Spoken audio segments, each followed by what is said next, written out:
Janasena party నాయకుడు, AP MSIDC chairman Chillapalli Srinivas గారు ఇవాళ మన గెస్ట్. శ్రీనివాస్ గారు నమస్తే అండి, వెల్కమ్ టు అవర్ స్టూడియో. ఎలా ఉన్నారు? బాగున్నానండి. మామూలుగా ఏపీ ఎంఎస్ఐడిసి అంటే చాలా మందికి తెలియదు. దాని గురించి ఫస్ట్ మీరు ఆ సంస్థ ఏంటి, అసలు ఏం చేస్తుంది, ఆంధ్రప్రదేశ్కి ఆ సంస్థ ఎలా పనిచేస్తుందో చెప్పండి ఫస్ట్. యాక్చువల్గా విద్య వైద్యం ఏ ఏ ప్రభుత్వమైనా మెయిన్ అండి. వైద్యంలో మాకు హెల్త్ మినిస్టర్ గారు దాంట్లో ఉంటారు. ఇంప్లిమెంటేషన్ వచ్చేప్పటికి ఏపీఎంఎస్ఐడిసి అంటే Andhra Pradesh medical services infrastructure development corporation.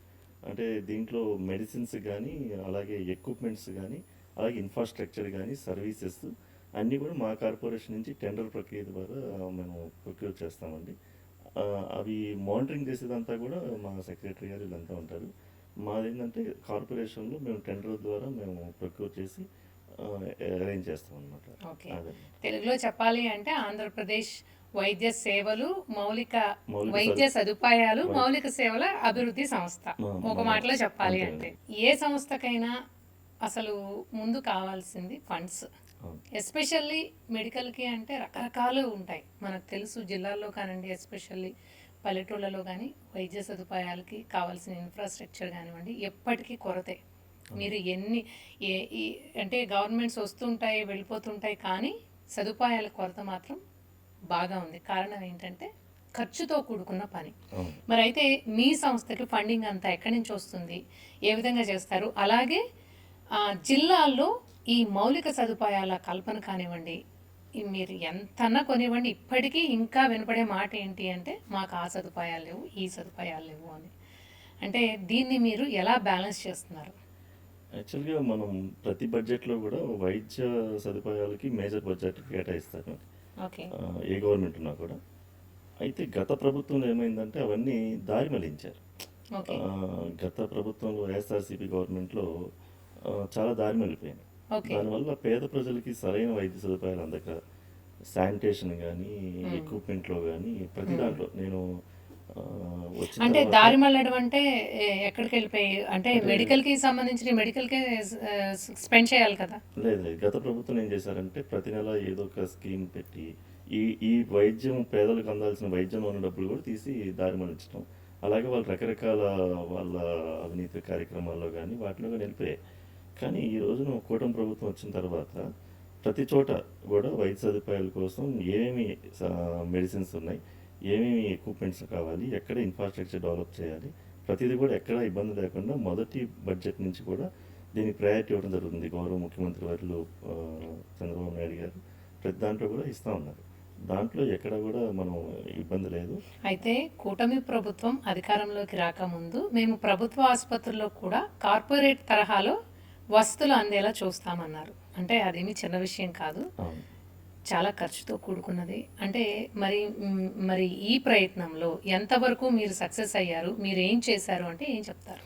గత ప్రభుత్వం వాళ్ళు చాలా, అంటే వాళ్ళు ఏం చేశారంటే మా ప్రభుత్వం వచ్చేప్పటికి ఆరోగ్యశ్రీ సేవలు అంటే పేదలకు అందించాల్సిన వైద్యంలో కూడా 3,000 కోట్లు బకాయిలు ఏర్పరిచారు.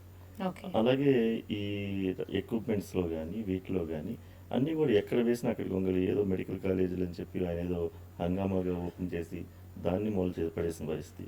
ఇవన్నీ మేము గత ప్రభుత్వంలో ఇవన్నీ చూసి పేదలకు కూడా కార్పొరేట్ వైద్యం అందాలి అనే ఒక ఉద్దేశంతో మా అధ్యక్షులు పవన్ కళ్యాణ్ గారు కూడా మొదటి నుంచి ఆ గిరిజన ప్రాంతాల్లో కానీ అవన్నీ తిరిగిన సందర్భంలో అక్కడన్నీ చూసి మనం దీనికి ప్రయారిటీ ఇవ్వాలి అని చెప్పి ఒక సదుద్దేశంతో దీన్ని ఇచ్చేస్తాము. చాలా చక్కగా జరుగుతూ ఉందండి, ఎక్కడ కూడా ఇబ్బంది లేకుండా మనం సదుపాయాలని కల్పిస్తూ ఉన్నాం. అలాగే ఫండ్స్ కూడా సెంట్రల్ గవర్నమెంట్ కూడా NHM నేషనల్ హెల్త్ మిషన్ ద్వారా మనకి సపోర్ట్ చేస్తూ ఉంది. ఏదన్నా మరీ హై ప్రయారిటీ పెట్టుకొని ప్రతిదీ కూడా చేస్తూ ఉన్నాం. ఏదన్నా ప్రయారిటీ లేని ఇప్పుడు దాదాపు మేము వచ్చిన తర్వాత మా గవర్నమెంట్ 175 ఔషధాలు షార్టేజ్ ఉన్నాయి, మెడిసిన్స్. యాక్చువల్గా మేము ప్రభుత్వం నుంచి గుర్తింపు చెందిన వచ్చేపు 700 ఔషధాలు. అంటే మనం మా కార్పొరేషన్ అవుతుందంటే ప్రతి ఒక్క డ్రగ్ కూడా చెకింగ్ చేసి ల్యాబ్కి అన్నీ పంపించి దాన్ని సైజ్ చేస్తాం. అలా సైజ్ చేసిన వాటిలో పేద ప్రజలకు మనం మంచి మెడిసిన్ అందించాల్సిన వాటిలో 700 డ్రగ్స్ ఉన్నాయి. దాంట్లో 150-170 డ్రగ్స్ దాకా షార్టేజ్. మేము అంటే వచ్చిన తయారు కావట్లేదా? ఫండ్స్ లేవా? అంటే లేవా? ప్రొక్యూర్ చేసుకునే విధానంలో ఓకే. ప్రయారిటీ పెట్టుకోకుండా గాలికి వదిలేస్తారు. ఓకే. దాన్ని అంటే ఆఖరికి బీపీ టాబ్లెట్స్, ఈ ఎంట్రోప్రైన్ ఇలాంటివన్నీ కూడా షార్టేజ్ ఉన్నాయి. అవన్నీ మేము వచ్చిన తర్వాత ఆ 170, 150 పైన ఏవైతే ఉన్నాయో ఈరోజు ఓన్లీ 14, 15 మాత్రం షార్టేజ్. అవి కూడా ఏంటంటే కాంబినేషన్ డ్రగ్స్ లేకపోవడం, అలాంటి ప్రయారిటీ డ్రగ్స్ అన్నీ కూడా మేము ఫుల్ఫిల్ చేస్తాం. అంటే ఎక్కడెక్కడ సిడిఎస్ ద్వారా అంటే ప్రతి జిల్లాలో సెంట్రల్ డ్రగ్ స్టోర్ అనేది ఒకటి ఉంటుంది మాది, ఓకే. CDS godowns. మ్మ్. ఆ జిల్లా హెడ్ క్వార్టర్ నుంచి సిహెచ్సిలు, పిహెచ్సిలు అంటే పబ్లిక్ హెల్త్ సెంటర్స్ కానీ, కమ్యూనిటీ హెల్త్ సెంటర్స్ కానీ, జీజీహెచ్ కానీ అక్కడి నుంచి సప్లై చేసేస్తాం ఎప్పటికప్పుడు. ఓకే. అవన్నీ కూడా పారదర్శకంగా చేస్తా ఉన్నాం మనం వచ్చిన తర్వాత. ఓకే. శ్రీనివాస్ గారు, ప్రభుత్వ ఆసుపత్రుల అభివృద్ధికి ప్రభుత్వం ఏమో చాలా నిధులు ఖర్చు పెడుతున్నామని చెప్తోంది. కానీ ప్రజల విషయానికి వస్తే ఇంకా మౌలిక వసతుల విషయంలో ఇంకా లోటుపాట్లు ఉన్నాయనేమో ప్రజలు చెప్తున్నారు.